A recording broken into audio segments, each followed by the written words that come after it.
I was an office boy at Clark Chapman's, and across the aisle was Tommy Bourne. He was a Saltwell Harrier Junior.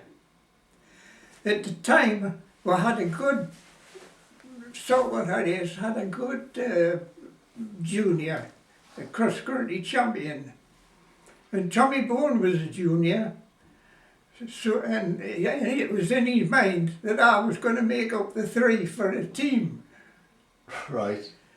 But the trouble was, I was playing football. I was running a football team, Lowfell Juniors. Right. We had a pitch at Lowfell Station and dressing rooms. And the football was on Saturday afternoon, and in those days most of the run was on Saturday afternoon. So I never got to make a team up. Right. Tommy Bourne, he was that desperate. He came to me one day and he had a club card with my name on it, Ron Walker, and he plunked it on my desk and he said, "You're in Saltwell Harriers." So that's how I got the job.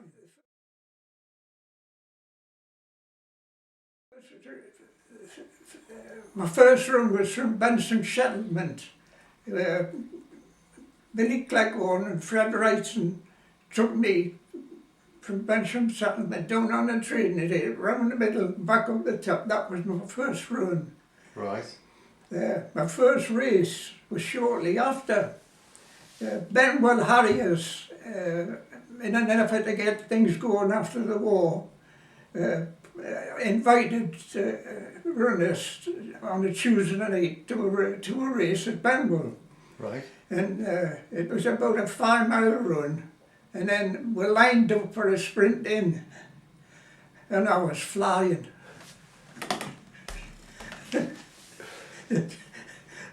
I passed runner after runner, and I ran out of distance and finished third. The league used to be like that. All right. And I was good at them. I was good after the run, and then a sprint in, I was good at them. Right. Since second and third a few times.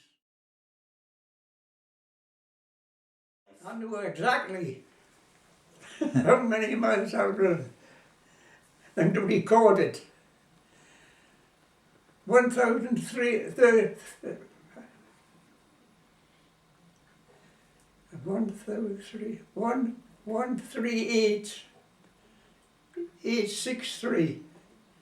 So that's 138,000 miles Yeah, you've run. yeah. All recorded in notebooks and things.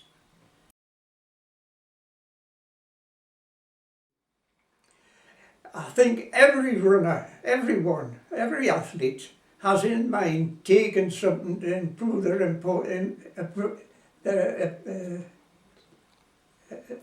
performance.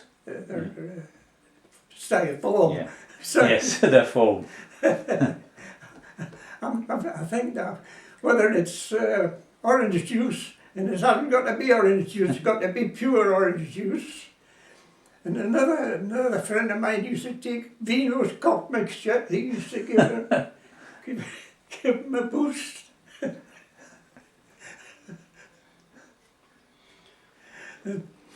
So I used to take iron tablets.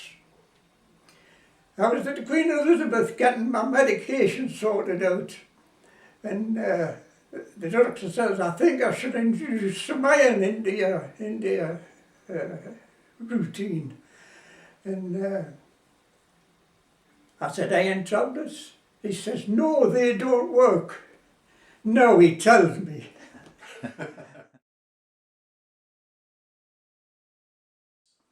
I hope I don't get put on the six registers list. But the one time I ran the Broughton to Carlisle, and I run the 10 miles, and I was in the queue to get my number checked, when this girl slipped in front of me, and it got up my skin, and I gave her a great big wallop up the bottom.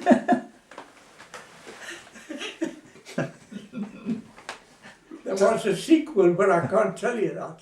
It was the Great North Run. sorry, Helen. And I was passing the buses where people were getting changed, and passing the women's one, heard her shout Ronnie, and I looked, and she lifted her top to me.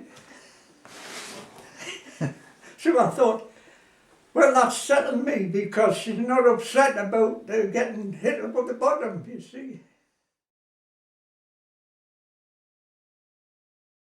At one time, people used to retire at 31 and 32. The competition was that fierce. But in 1972, when the fun run started, they kept on running.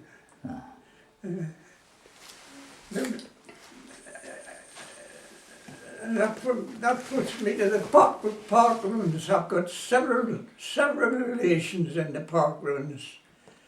3 grandsons, daughter. They took part in the park runs. And they're a wonderful organisation. It's all over the country. I think it's marvellous. Yeah. And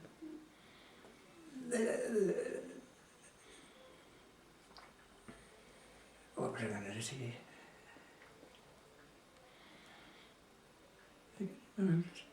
The fun was I. And then the competition isn't there. They're running for personal best times, but that's not the key competition that they used to be. So now things race it aren't as fast as when Anderson and Hillen were on the go.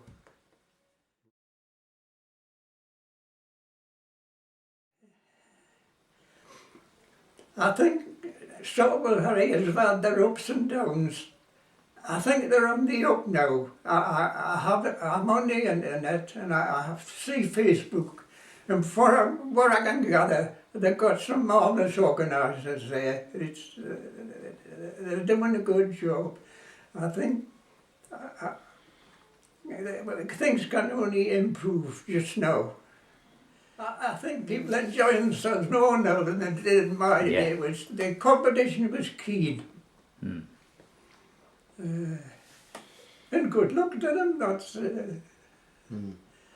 But it's just the times aren't so good. If there's one thing, this is my hobby horse, but there's one thing I want to see in Saltwell Harriers. I want to see more names in the Evening Chronicle on a Thursday night. Yes. Yeah.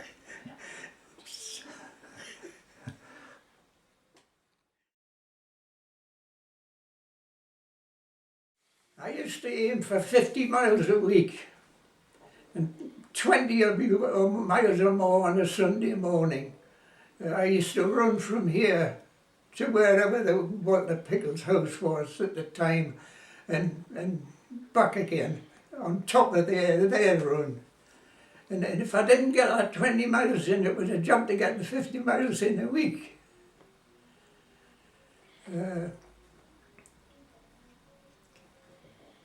At one time, I say I run 50 miles a week, but at one time it wasn't a thing to do, run on your own. You're only supposed to run on a Tuesday night and a Thursday night, because it was not amateurish. You were taking advantage if you took did an extra run. And I know somebody that was up before the committee, because I'd caught him out running some one time.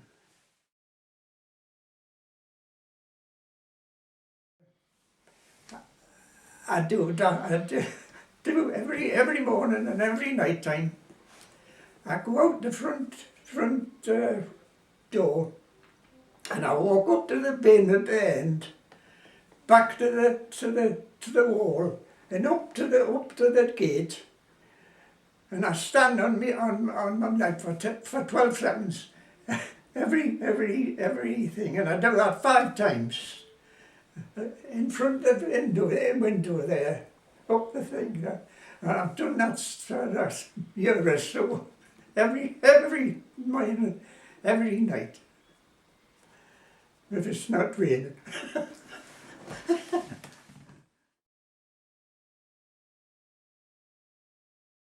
Oh yes.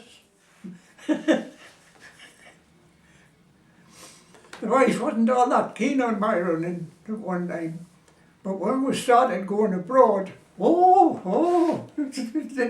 she changed her opinion. We went to Sweden for the Veterans Championships. The wife and I went for a walk and we were going in a nudist camp.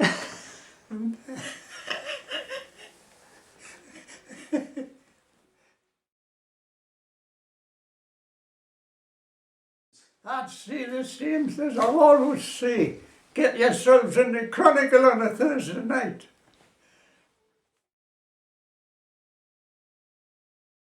Very oft, very scarce. I was hard. I could get in the journal, no bother, and I could get in the Gateshead Post, no bother, but I couldn't get in the Chronicle. It was just one of those things. I didn't care. It's a sort of that it runs it. Oh, Bill. Billy McGurk.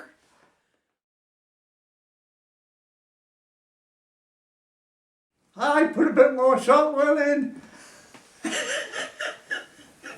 Now I'm stuck here and I read the Chronicle, you see. Yeah, yeah. I want to see how Saltwell's getting on.